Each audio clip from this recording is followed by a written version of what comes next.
It was just to do it? Just because, I mean, I'm not kidding. I think he's the biggest knowledge on Michigan music history of anybody in in Michigan. And I just can't imagine him doing a book, though.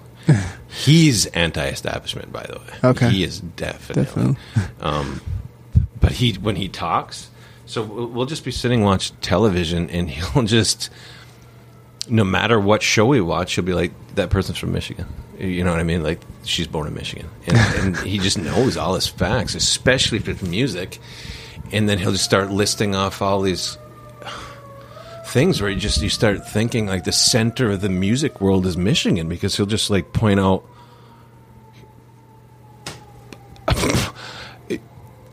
you know, like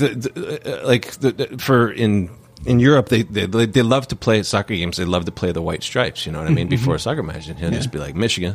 He's like, anything. I don't care if it's soccer in Europe. It is going to be Michigan. He just does it so often. I was like, I got to record him. And so I just went and interviewed him, and just, he's like, you want to interview him. Especially you can get him where he just doesn't hold back. He would probably make fun of you. So you have to be ready for that. Yeah. But you know what I mean? Yeah. But, because he's just like that. But then there's something, like, you could shoot a documentary about him. You know what I mean? Because he's just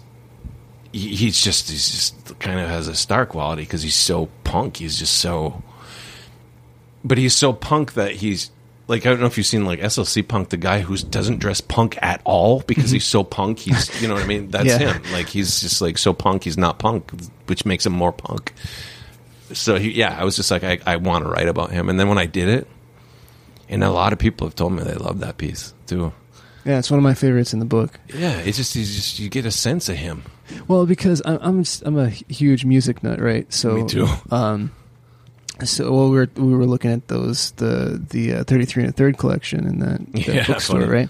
Right? But there's an almost, like, as somebody who like I feel like probably not to that degree, because it's just like, but there are certain areas of expertise where if somebody like names something, like, high there's fidelity. certain exactly, high fidelity, that sort of, you know, but. Like, I don't know. You captured in that piece the feeling that I get when I talk about music with somebody.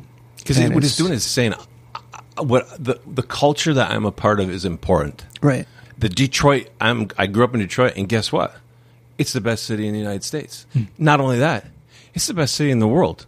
And if you don't believe me, let me prove it to you for the next half hour. Sure. You know, what he would like to do, this is what he would do, because you're from Arizona, right? Mm-hmm. He'd go, we're going to play a game. Name a band from Arizona, and then I'll name one from Michigan. It's got to be a band that matters, though.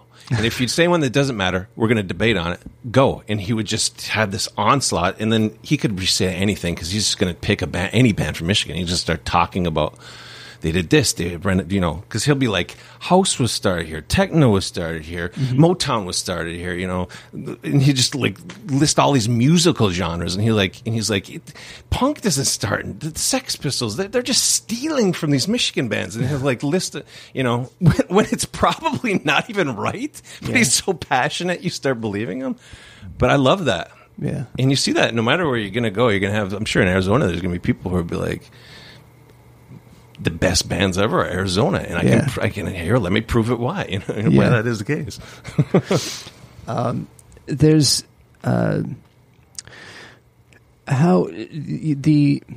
when did you start getting into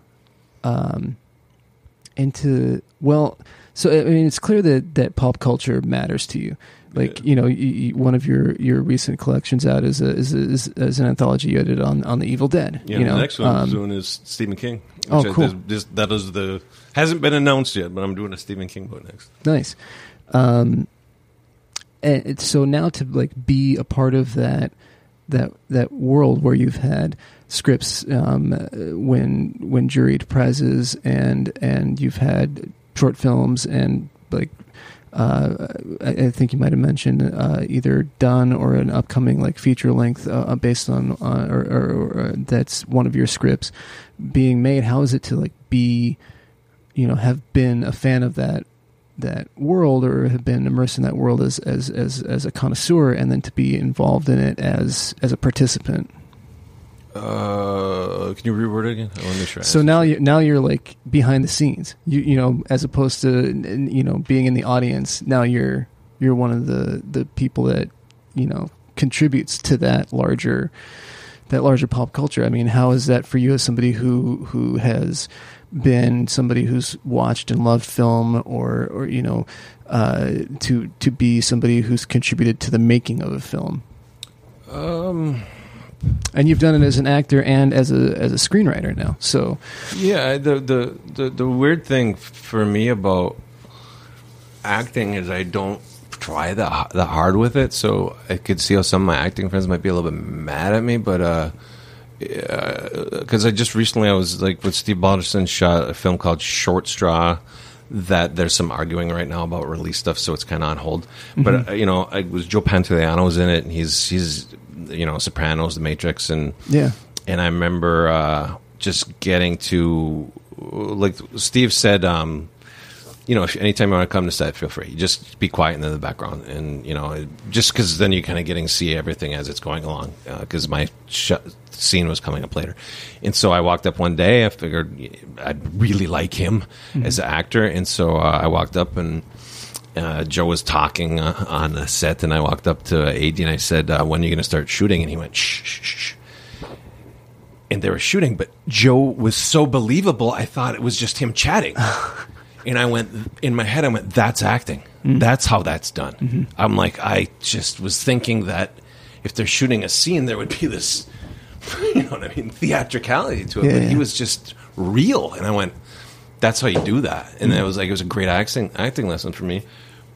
But the thing that's cool now is then from that it led to where I got to, there's a horror movie coming out called Flesher where I get to play the title role, and that's where every single day I need it on set type of a thing. And I'm a very big fan of the horror genre, and so to be in it's just one of the coolest things in the world. As a matter of fact, when I was on the set for Steve Balderson's movie, there's probably 5 millionaires on set, maybe 6. And I just was like, you had the best life ever. Brockman Dunbar was there. I was driving in the car with him. He's from Sons of Anarchy. And he got the call that he got cast for a Johnny Depp movie where he's going to be acting in his scene opposite of Johnny Depp. And he got the call in my car. And I remember when he hung up, I was like, dude, you have the best life ever. Like, this is what you get to do. And so the thing that I think that me and you are doing is we love this books and contributing to culture and that kind of a thing, and the frustration is maybe from my level. I probably can't speak for you two, but is like you want to be able to do it more, and you want to be able to survive more with it, and to have that be from a you know, I guess a living standpoint, that's what you can do, that you don't have to do the day job, so you don't have to do the things to pay the bills, because or even do the day jobs less, you know what I mean, where something like that. But doing it is, I love being in that movie, and I both directors said really good things about me, because like even with my writing, I just went all out. I was just like, if I'm going to act in this scene right now, then there was one scene that we had to do in the Flesher movie where I had this line, and it's kind of a throwaway line, whereas this guy I'm going to kill him, and then I was just like, I kind of just tapped in all my rage, and I just like, if I'm going to kill this guy, just go for it. I just let go, and I scared the camera person, kind of jolted, and he's like, we got to shoot it again, Ron, because we didn't know he wasn't ready for that, so the camera shook. And so I just did it again, and it's a beautiful. I love it. I love creating. I almost don't care what it is. It can be a film, or writing the film, or writing a short film. Like in Romania, they just shot this short film called America of mine, and I got to see that, and that's a rush for me to see what they're going to do with it cinematographically and stuff like that. And now they're talking, there's another script of mine, another short script of mine that they want to do as a stop motion animation, which will be cool as hell. And I just like creating. I just like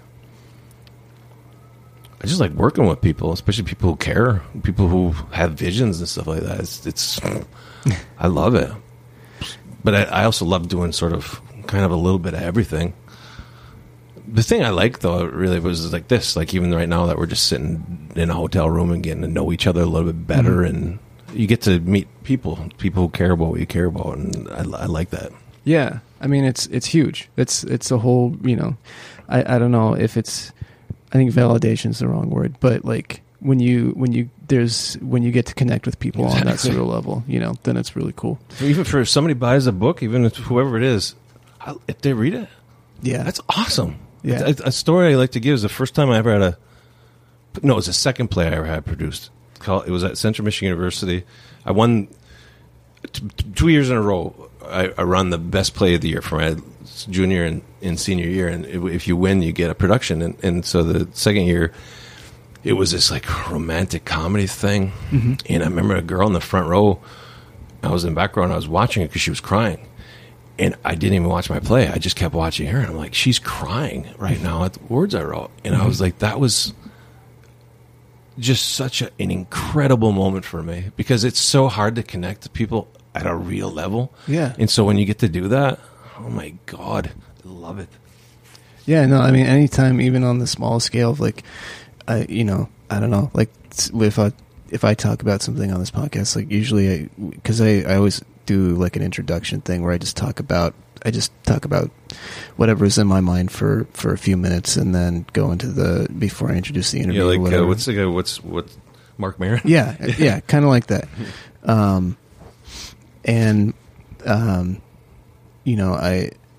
If somebody's like, what you were talking about last time, that's that was. 'Cause I don't know. There's something about like if you can be vulnerable in a space and then it connects with somebody else, and then they can be like, And I used to, when I first started doing it, I used to like apologize for it, like, I'm sorry, I'm doing this, whatever. You can fast forward through it, and then people would respond with like, don't apologize for it. Like that was huge for me that you did that, and So I mean. And that to me, like, first of all, I put these out there like hoping somebody's going to listen, or I'll hoping somebody will read something, and then it's not real until somebody gets back to you on it and says, that meant something to me. I listen to podcasts like crazy, because it is, a lot of times you get like Mark Maron, you get those little moments where you feel like you're getting to really understand somebody. You get to, I love that. But I'm sure you've had that with your writing too. You were talking about the guy who listed you as one of his favorite poets, because and the fact that so if you can put something out there into the world and have it impact somebody in some way, that's like, money would be nice, but the main thing I think is to make that sort of impact, because then you've created something that did something for somebody else that my favorite albums have done for me, or my favorite whatever, a book I read somewhere, a story I read somewhere did something for me like that. And to be like a part of that for somebody else, that's pretty huge. I mean, it has its pluses and minuses. I mean, I got a death threat for my first novel, and I wasn't ready for that. And I remember I was talking with Glenn Mazzara, who wrote for The Walking Dead, and I kind of whined about that to him, and he said, I get death threats every week.